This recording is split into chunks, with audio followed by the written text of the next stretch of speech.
efforts to draft a compromise agreement between the Haredi political parties and the Reform and Masorti, conservative, movements in Israel over the complex and encumbered issue of Jewish conversion will not be finished before a 6-month deadline arrives at the end of this month.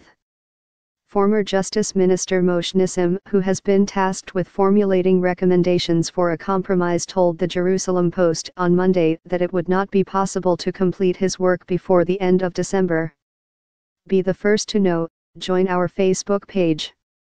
Function, D, S, ID, var JS, FJS equal D get elements batag name, S, 0, if, D get element bead, ID, return, JS equal D creatilement, S, JS.ID equal ID, JSSRC equal / connect facebook.net/n_us/all JS number XFBML equal 1 and app ID equal 1634148068997, FJS parent node insert before, JS, FJS, document, script, Facebook JS SDK. I don't think it will be possible to finish in the next 2 weeks, Nissim told the Post.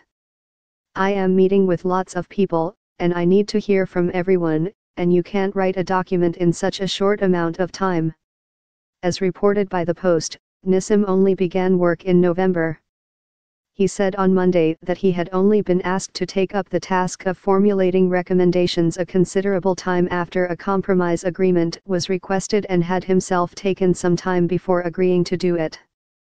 He also said that there were organizational delays in getting started, including the absence of a suitable place to conduct meetings and consultations, something he termed a bit embarrassing. The 6-month deadline was based on a request by the progressive movements to the High Court of Justice that it refrain from ruling on a potentially explosive petition of theirs that would afford their conversions heightened legal status. Should that deadline pass and the Reform and Masorti movements not request an additional deferral, the High Court could issue a ruling in favor of the progressive denominations that would create fury among the Haredi political parties and revive the Israel diaspora crisis on the issue.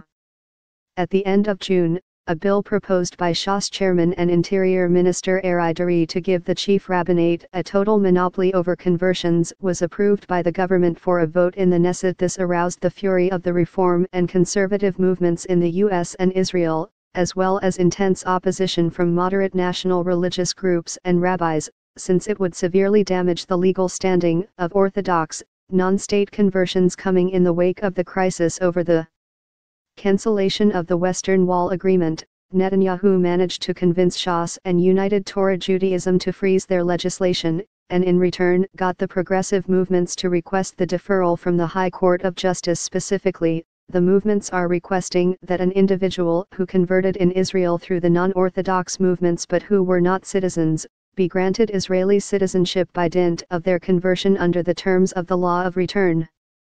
Non-Orthodox converts who converted abroad already enjoy that right, but it is something that has not been afforded such converts in Israel.